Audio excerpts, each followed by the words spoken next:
Good afternoon, everybody, and welcome to this week's episode of the Agency Accelerator podcast. I am really excited to have David Blois with me today.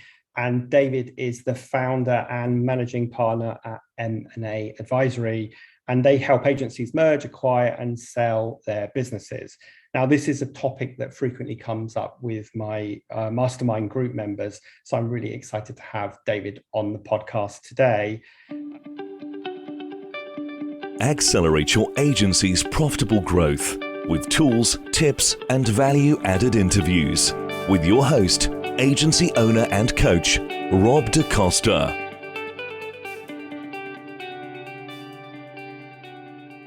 Welcome to the show. I guess my first question is, how has business been for you over the past sort of few crazy years that we've been in? Yeah, good morning, Rob. We've been really busy for the last few years, even all the way through COVID. There seems to be, even though there's sort of rumours of recession, quite a lot of demand. There's lots of private equity around. There's lots of trade buyers around. I think the lovely thing, we are a specialist in the marketing services and digital marketing sectors. And the thing about this is these businesses, from a supply side, no one is going to sort of leave these businesses to their children because you have to be passionate about them. And from the demand side, buyers are always looking to build their agencies and wrap themselves more closely around their clients. So they're looking for a new geography, a new skill set, or a new technology. And so that means there's always a demand for various sizes of business. Okay, well, that's good to hear. So let's start off by asking you about any tips that an agency should be focused on if they aspire one day to exit their business. Because often when I talk to my clients, they rightly or wrongly often have that as an end point. But of course, we're building service-based businesses, so we're not making widgets. So what tips would you say to somebody if they said, like, in 3 to 5 years, they want to sell their agency?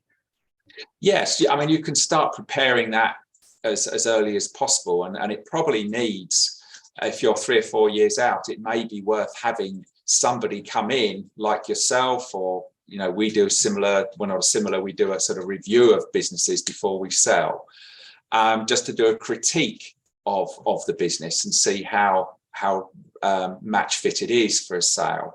But I think one or two things, especially that distance out from a sale, two things that are important to start working on, I would say, is one, which is crucial, which is good financial control, good systems and control. And that should be really put in when you start a business, really as early as possible, so that you have no shocks, no surprises, and you can understand the performance of the business.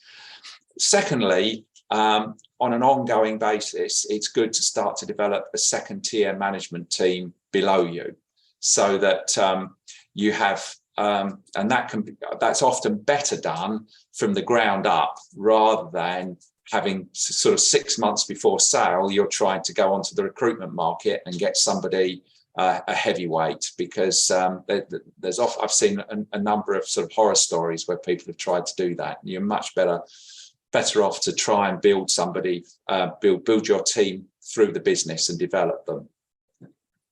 Yeah, it's good. Yeah, good advice. And that's something I see a lot with agencies, where the agency owner or the partners there's such a big gap between them and the rest of the team. And you sort of understand why that is in their evolution, because when they recruit at first, they can't necessarily afford those big hitters.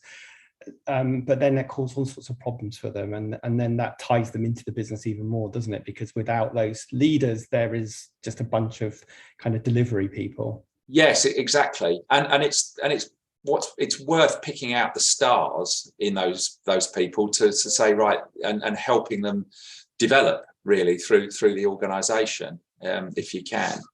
Yeah. So if you were advising an agency who thinking about selling and they want to maximize the value of their agency, what would you say that they need to do to build value into their business? Well, I think that's one area. So, if the founder working on the business rather than in it, and having a good second tier. That really helps. It's very difficult to sell a business where you haven't got a reasonable second tier management team. Have good financial systems and procedures. Again, if you haven't got that and you're waiting and buyers are waiting for financial information, or there's surprises, it doesn't bode well for a sale. Thirdly, things like develop those client relationships, try and make sure clients are on retainer, you've got a good record of servicing clients and that sort of thing. I would say that's another must have if you can, because buyers will look at the quality of your client relationships and the types of clients you work with. So I would say those three. Yeah, and I guess I'd just like to add to that systems and processes piece, because I guess it's not just the financial systems, but it's the systems that document everything you do as a business, because in the eyes of a buyer, that makes you more scalable. Whereas if you saw, I guess, two agencies that were turning over the same amount of money, but agency A was at their capacity and their present way of doing business isn't scalable, and agency B is doing the same turnover, but they've got systems and processes that are scalable, that are documented, then obviously agency B is worth a lot more money, right? Absolutely, yes. That when I say financial systems, you're right, absolutely right. It's the whole system of running the agency which should be enhanced, and in these days, there's lots of scope to do that with software and all of these other things to really make it a slick operation. And if you've got that really helps. And as you say, it will help your growth as well. Yeah. Okay, so let's just move on to talking about finding that company that's either going to buy you or merge with you. What should an agency be looking for in that potential partner or that potential buyer? Yeah, a few things to say here. I think it's really important to try and get a choice. I suppose you could put on a house buying analogy here, in that you go and see half a dozen houses and there's always one that sticks out as the one. Say that's the one, that is the house I really like. So you need to have a choice to get a feel, because if you go and see the first house, you've got nothing to compare it with.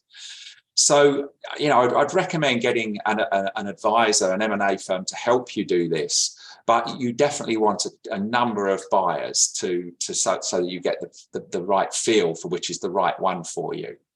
And what tests you can apply to that feel?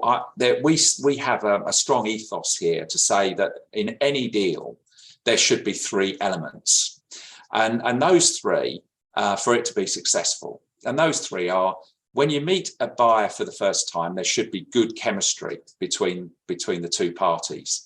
Because if you haven't got that, if you don't get a good feeling about them, the chances are that when things get a bit more stressful through any earn-out situation or clients, things are going to go wrong. So that's one of the things. You need to have that rapport. The second thing that is essential is a good cultural fit. And by that, I mean a style of working, or the way we do things around here. And for example, you wouldn't put together a business that has a very bureaucratic culture with a business that has an entrepreneurial culture, because there would just be an immediate clash, so that when they start working together, it's not going to be a success. The seller is not going to be able to maximize his returns if there's that constant cultural mismatch. And when you hear of deals falling over, after 1 or 2 years and mergers going wrong, people say, oh, these mergers never work. That's often a very good reason why they don't. And the third ingredient that you must have in any deal is what you call an outstanding business proposition. So that when the two parties get together and they discuss how the deal might work post-deal, there's got to be some real strong opportunities there. Perhaps one person may have a big client that they want servicing in the seller's skill set, or they've got an overseas office that the seller needs to market to its clients, or various opportunities, because those sorts of things will get you through any incentive payments. There's kind of a rumor in the industry where people say, oh, you need to get as much money as possible in the upfront payment because you'll never get your earnout. Now, that's not true. If you have those three ingredients, that you can tick those three boxes, you will get your earnout. In many businesses we sell, sellers make much more on their earnout than they do on the upfront payment, and they get pretty substantial upfront payments too. But the incentive payments is something you really want to maximise, because that's where the real money is. So, I mean, so as I say, get an advisor to give you choice. And going back to the housing analogy again, I get so many people who say to me, we've had an approach from a buyer, so we don't need an advisor. And and they often sell their business to that first person who knocks the door, and it ends up a disaster because they haven't ticked those three boxes: the chemistry, culture, and proposition, and they often, one of those probably at least, doesn't apply. And you have to go back to that housing analogy again and say, although your business is by far your biggest asset, but most people wouldn't sell their house like that, but they're happy to sell their business like that, which is quite astounding. Yeah, that so much of what you just said really resonates with me personally. And I think you're banging the drum of why they need an expert like you, because when I sold my agency, we actually did employ a consultant to help us. But ironically, we found a buyer ourselves in the end. So we committed all the cardinal sins you just said. So there was a bad cultural fit. We were seduced by the potential value that they were going to pay. And it was a disaster. It wasn't a disaster, but after 2 years, which was my earn-out period, they offered to sell me the business back for £1. And I said no, because they killed the brand. What they really wanted me to do is take back the people and take that responsibility. But I was ready to do something else. Sure. We didn't have a good cultural fit, and unfortunately, of the potential earnout, we probably only got 40% of it because of all of that. So those factors, yeah.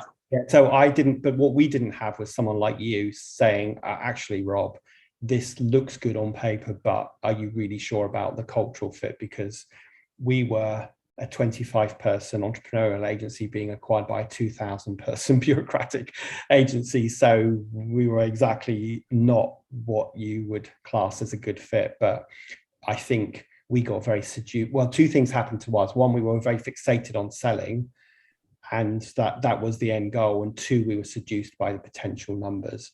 And that makes you very blinkered. And, like you said, buying the wrong house, except it's a much bigger purchase than a house. So anyway, so I think for me, if I were ever to do it again, I'd definitely be employing someone like you. So another question I get asked a lot by my audience is, Rob, how do I value my agency? And of course, accountants will give you one figure of certain times profit or revenue, but how would you answer that question if someone asked you that?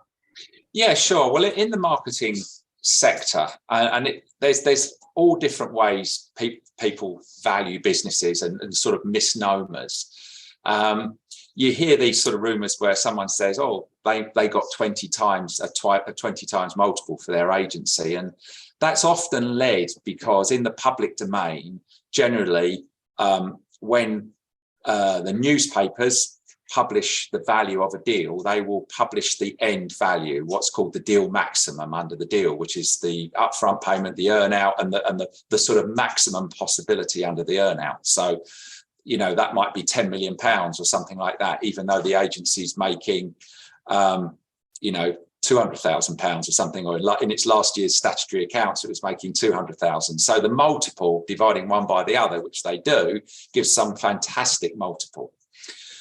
But generally in the agency sector, multiples broadly are between about 4 and 8 times of that. And that's what the deal is predicated on, even though you see these massive multiples. So you're looking at 4 to 8 times profit. So the 4 will be for a weaker agency, perhaps owner managed, with perhaps heavy reliance on the owner, heavy reliance on 1 or 2 staff, perhaps, and heavy reliance on one particular couple of clients. So those sort of things, and those sort of things I've mentioned, those negative attributes, as it were, are what you might call discount factors.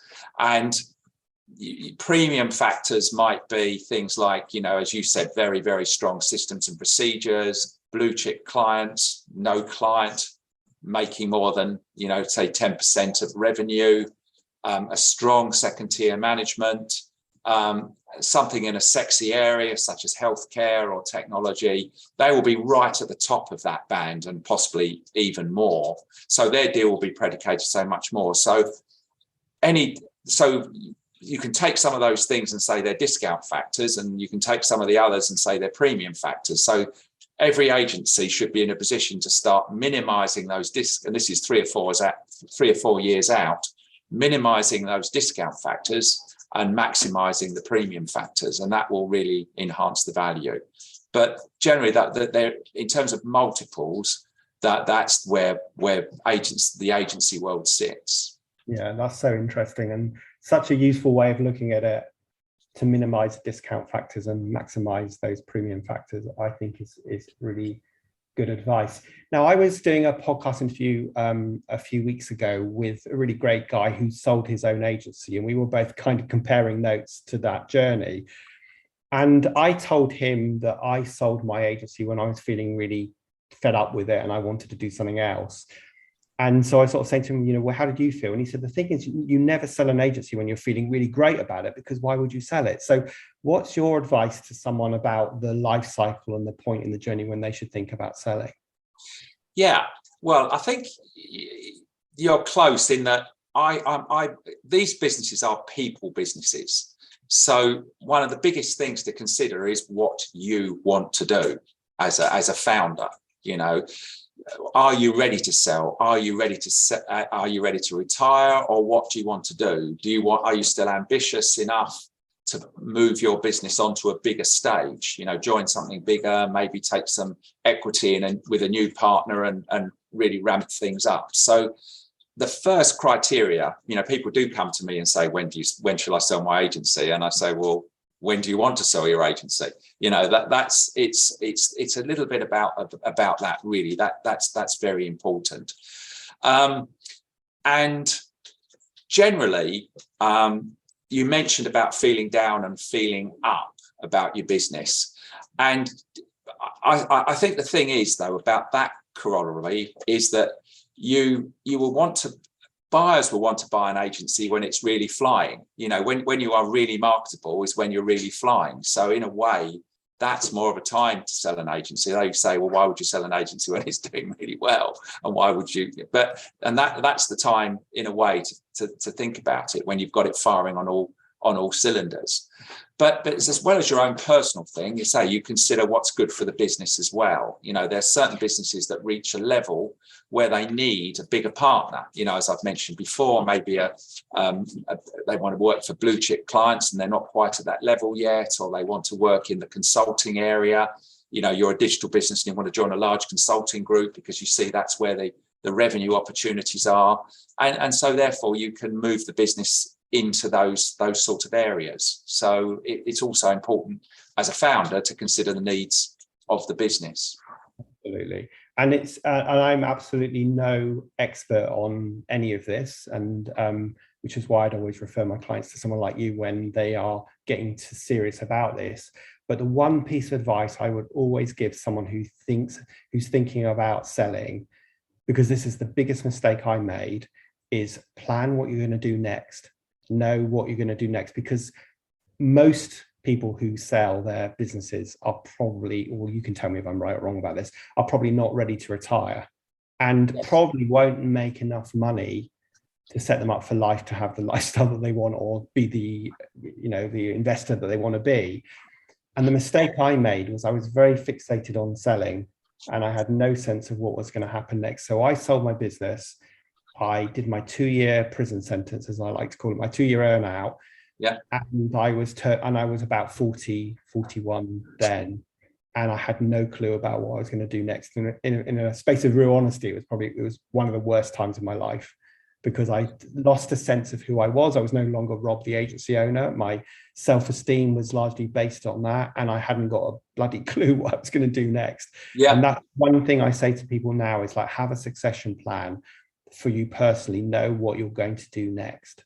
Yeah, I would 100% agree with that, Rob. That is really important, and I think that also goes with, again, what I was talking about before with the approach. So many people get an approach for their agency, and they think, wow, I can sell my agency, and they go ahead and sell it, and then they say, what do I do now? And I've come across many people like that, and that's why you're absolutely right. You've got a plan, and that's why it goes back to saying, what do you want to do personally when you sell your agency? If you want to go and, if you've got a significant enough agency, you want to go and sit on a beach in the Caribbean, that's fine, as long as you've got a plan to do that. Or you want to continue with a bigger group and or take equity in something like a buy and build. I've had plenty of clients, so that's what they want to do. They want to grow their business. So yes, indeed, have a plan is really important. It's a people business, and it centers around you as the founder primarily. Yeah, and I think the problem about the approaches is that we get our ego stroked. We started this baby, we've grown it, and then we're going, oh my God, someone actually wants to buy it. Yes. And you can see why then they pursue that without the clarity or sense to say, well, actually, if they want to buy it, maybe there's a bigger market, and I can see, I can get an expert to help me and check those 3 criteria. Yes, you're absolutely right. The one thing about this market, I've been doing this a very long time, and the one thing that's a sort of a definite out there is that if one buyer is interested in your business, especially they're interested enough to have an approach, there will certainly be other buyers that you can go out to and talk to. And very often you can find a much better proposition and much better value. And really and truly, the value of a business is very much based on the quality of the proposition. So the best proposition will attract the best price. So that's I would agree. And that sort of bangs my drum that I talk about a lot, about agencies getting super clear on their position in the market, their clarity on their niche, because the more of an expert specialist they're seen as, the more valuable they're going to be to a potential buyer, I guess. Yes, that's right. Buyers, I sometimes say this, I hope it doesn't come across too badly, but I sometimes say that buyers are simple creatures. They want something that's very clear and very definite, a particular proposition. They don't, so the worst thing you can bring to a buyer is a conglomerate, really, of things that do all different things that have got no real logic that ties them together. So if you can have a really streamlined and clear proposition, that's a much better way to sell, for sure. Fantastic. Okay, well, I'm conscious of time, and so let me ask you the final question I ask all of my guests, which is, if you could go back in time and give the younger David, just starting out in business, a piece of advice, what would it be?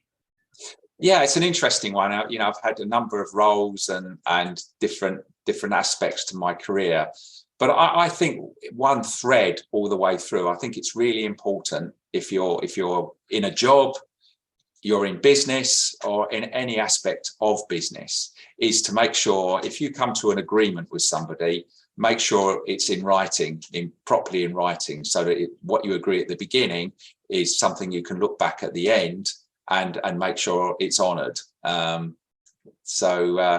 think the days of handshakes are well and truly over.